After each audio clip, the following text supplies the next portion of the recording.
Hello दोस्तों। आज हम बात करने जा रहे हैं नी ऑफलोडर के बारे में। नी ऑफलोडर ब्रेस किन पेशेंट को देना चाहिए और किस कंडीशंस में हम इसको दे सकते हैं। मोस्टली ज़्यादातर पेशेंट का घुटने के दर्द की प्रॉब्लम्स होती है, जिसमें आपके घुटने की जो कार्टिलेज होती है वो घिसने लगती है। घुटने की कार्टिलेज हमारा एज के साथ भी घिस सकती है, या कुछ लोगों का गलत चाल की वजह से, ओवरवेट की वजह से भी ये जल्दी घिस जाती है। ज़्यादातर कार्टिलेज हमारे अंदर की तरफ से मीडियल साइड से ही घिसता है, कुछ लोगों का बाहर की साइड से भी घिस सकता है। कार्टिलेज हमारा घिसने की वजह से क्या होने लगता है, दोनों बोन आपस में टकराने लगती है। ये ऊपर की हमारी थाई बोन होती है, ये नीचे का हमारा नेक का बोन रहता है। तो जैसे ही दोनों बोन के बीच में फ्रिक्शन होता है तो हमें वहां पर रगड़ आने की वजह से इन्फ्लामेशन हो जाती है। इन्फ्लामेशन हमारा वो पेन बन जाता है, बाद में स्वेलिंग हो जाती है या पानी भर जाता है घुटने में। तो नी ब्रेस क्या करते हैं, नी ब्रेस ये इसका थाई पार्ट होता है और ये इसका नीचे का काफ का पार्ट होता है। नी ब्रेस लगाने के बाद में पहली सपोर्ट तो हमें ये वेट को ट्रांसफर करते हैं। ये सीधा वेट हमारा थाई से लेते हैं और काफ के ऊपर ट्रांसफर कर देते हैं, जिससे बीच वाले हिस्से में हमारे वेट नहीं आए। दूसरा, किसी भी नी ब्रेस का काम होता है वेट को शिफ्ट करते हैं।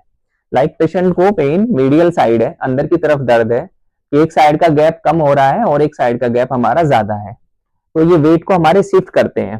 शिफ्ट करने का इसके अंदर एलन की से हम लोग इसमें करेक्शंस करते हैं।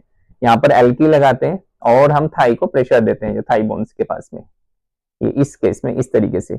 अब जैसे ही हम इसको प्रेशर देते जाएंगे, ये हमारी बोन को प्रेशर देगा। ये नीचे से भी काफ को प्रेशर देंगे, ये काफ बोन को नीचे से प्रेशर देगा। जैसे हम इसको प्रेशर देते हैं, ये हमारी जो बोन का शेप है ये उस तरीके से उठ जाएगा एक तरफ से, क्योंकि एक तरफ से ऑलरेडी हमारा कोलैप्स हो चुका था। इस तरीके से ये अप जाएगा इस तरफ। तो ये अलाइन करता है, बेसिकली इसका पर्पज होता है नी को अलाइन भी करना और नी को ऑफलोड करना।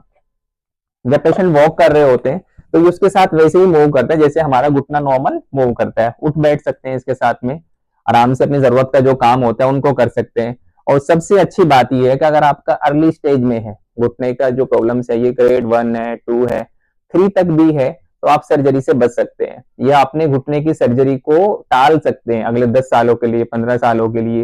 या कई लोग ऐसे होते हैं कि उनको सर्जरी करानी नहीं है या उनकी कर नहीं सकते, बहुत सारी प्रॉब्लम्स ऐसी होती हैं कि जिनमें सर्जरी कर ही नहीं सकते। तो इस केस में अगर आप नी ऑफलोडर यूज करते हैं तो बहुत अच्छा है।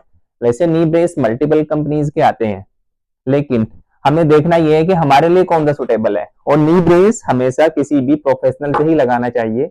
नॉर्मल मार्केट से जो नी ब्रेस किसी भी हम दुकान से, सर्जिकल शॉप से खरीदते हैं, वो हमारे जरूरत के हिसाब से नहीं होते, वो अलग अलग प्रॉब्लम्स के हिसाब से बनते हैं। हर एक नी ब्रेस का पर्पज अलग होता है और हर एक नी ब्रेस की मैकेनिज्म अलग होती है। उसको लगाने के लिए कोई भी प्रोफेशनल रहे जो उस लाइन के एक्सपर्ट होते हैं, वही उसको लगाएं, आपकी जरूरत के हिसाब से अलाइनमेंट करें, तभी कोई नी ब्रेस हमारा अच्छा काम करता है। अभी जो ये नी ब्रेस है अभी मैं दिखा रहा हूँ, और एक ग्लेडिएटर मैक्स करके आता है, ये इंडिया के बाहर का ही है, यूएस की कंपनी इसको कराती है, इसके ऊपर काम जो कर रही है। बाकी ये नी ब्रेस काफी लाइट वेट है, इजी टू यूज है, डोनिंग डॉपिंग इसका काफी आसान है, पुशिंग पैडिंग इसका भी काफी अच्छा है और अलाइनमेंट्स काफी अच्छे से कर देता है। बाकी